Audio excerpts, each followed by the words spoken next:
Welcome to Jeeva's cooking. இந்த வீட்டில் என்ன பார்க்க போகிறோம் அப்படின்னா, நான் வந்து ஒரு கப் அளவுக்கு நான் வந்து பச்சரிசி மாவு எடுத்திருக்கேன். நான் வந்து வீட்டில் வந்து மிக்சியில் வந்து திரிச்சிருக்கேன் இந்த மாவை. நீங்கள் கடையில் வாங்கினாலும் வாங்கிக்கலாம். அடுத்து வந்து ஒரு கப் அளவுக்கு தேங்காய் துருவி வச்சுருக்கேன்.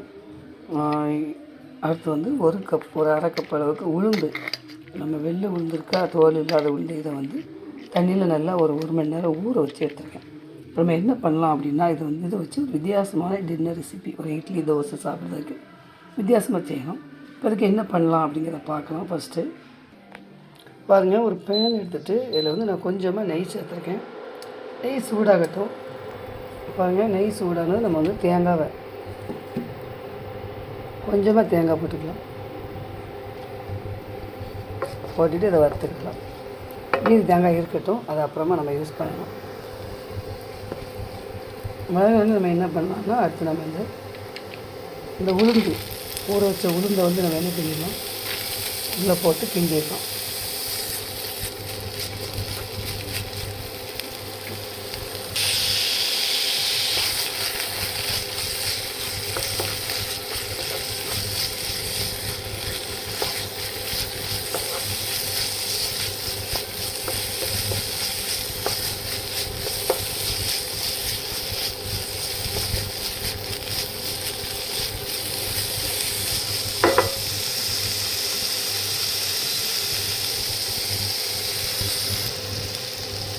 இப்போ வந்து 2 ஏலக்காய் நான் தட்டி போட்டிருக்கேன், 2 வாசத்துக்காக.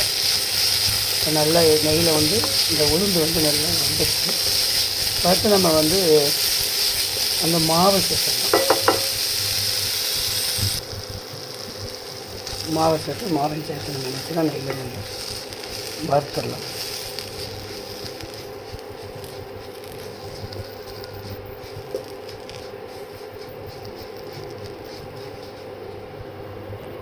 பாருங்கள், நல்லா வந்து வறுபட்டுட்டு இப்போ நம்ம என்ன பண்ணிடலாம், கொஞ்சமாக சூட வச்சு தண்ணி, அதாவது வெந்நீர் ஊற்றணும். எனக்கு வந்து நம்ம வந்து இனிப்பு சேர்க்கலை.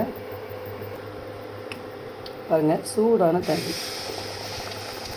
வச்சு நம்ம என்ன பண்ணணும், நல்லா இதை வேக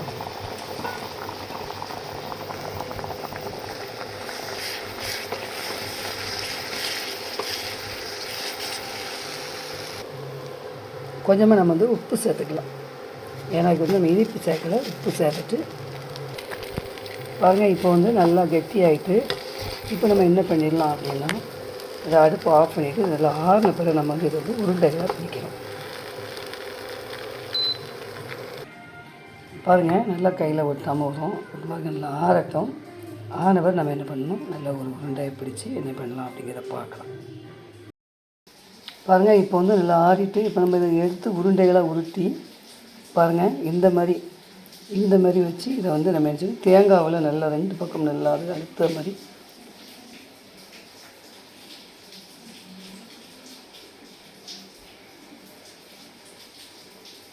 வச்சு நம்ம வந்து தட்டில் வைக்கலாம். தட்டை ஆவியில் அவிக்கணும். அடுத்து பாருங்கள், இந்த மாதிரி நம்ம உருட்டி தேங்காயை மேலே தடவி நம்ம வந்து ஆவியில் வேக வைக்கணும். இப்போ எப்படி வேக வைக்கணும்னு பார்க்கலாம்.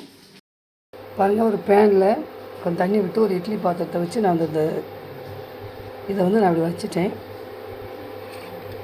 நம்ம வந்து ஒரு மூடி போட்டுடலாம். மூடி போட்டு வேக விடலாம். நல்லா வேகட்டும். பாருங்கள், மூடி போட்டு நல்லா கொதித்து வேகட்டும். நல்லா வெந்த பிறகு நம்ம எடுத்து சாப்பிட்லாம்.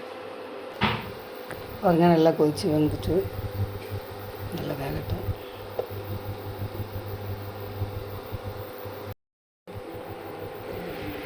பாருங்கள், நல்லா அவிஞ்சிச்சு. நம்ம இந்த அடுப்பு ஆஃப் பண்ணிடலாம். இதை வந்து நம்ம வந்து டின்னரு, பிரேக்ஃபாஸ்ட்டு இந்த மாதிரி சாப்பிட்டுக்கலாம். இந்த வீடியோ பிடிச்சி லைக் பண்ணுங்கள், ஷேர் பண்ணுங்கள், கமெண்ட்ஸ் பண்ணுங்கள். தேங்க்ஸ் ஃபார் வாட்சிங்.